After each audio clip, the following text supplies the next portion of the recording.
Cuman yang sekarang jadi masalah kan stigma di masyarakat nih, lapor polisi harus tetap ada dulu nih uang bensin katanya. Itulah yang terjadi Pak, itu gini Pak, itu polisi ya kan sering ngomong lapor, tapi kenyataannya memang sampai sekarang pun saya juga mengalami sendiri.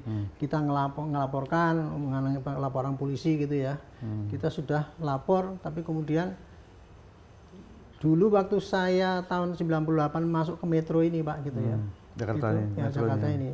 Kalau orang kan masih lapor ya, lapor ke bagian di Polda sana ya, lapor sana. Itu kalau tidak dikasih 10.000 nggak diketik dulu itu ya. Kenyataannya kayak gitu Pak. Itu Polda Metro loh. Nah itu untuk menghilangkan kayak gitu kan sebenarnya tidak sulit kan. Kalau seandainya pimpinan tuh dengar gitu ya.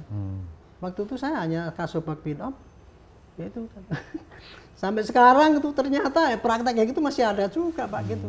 Mengapa pimpinan itu harus bertanggung jawab pada kesalahan anggota itu tadi?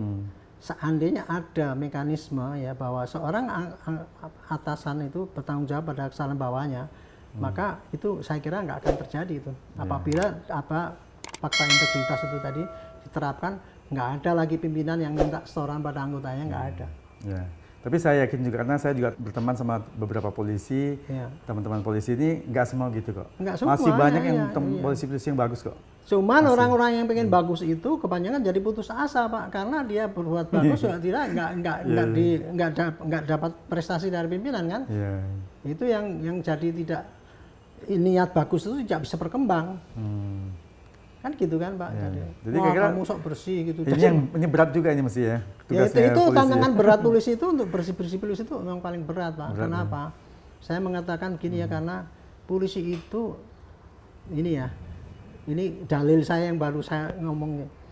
Polisi Indonesia sekarang ini Pak, untuk bersih daripada korupsi tidak akan mungkin bisa sepanjang masih di dalam lingkungan masyarakat Indonesia yang mayoritas sudah koruptif.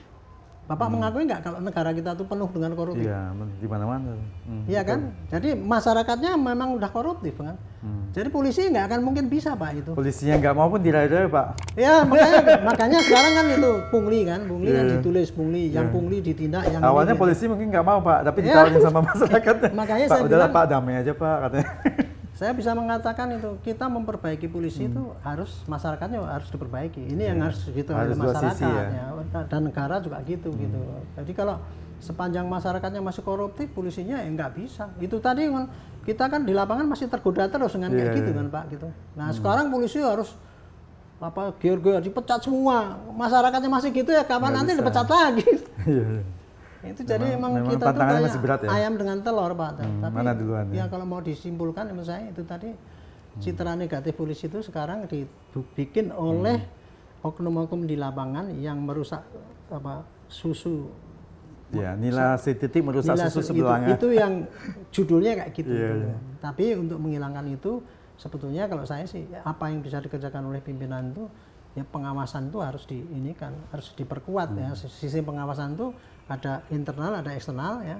Kalau internalnya itu tadi yang nomor satu adalah atasan bawahan itu harus diperkuat dengan model fakta integritas itu tadi, dan kemudian kontan ya langsung ditindak gitu. Itu barangkali itu sudah banyak mengurangi Pak. Efek jerahnya jadi contoh ya, ada contoh dulu waktu Kapolri Pak Tanto Pak.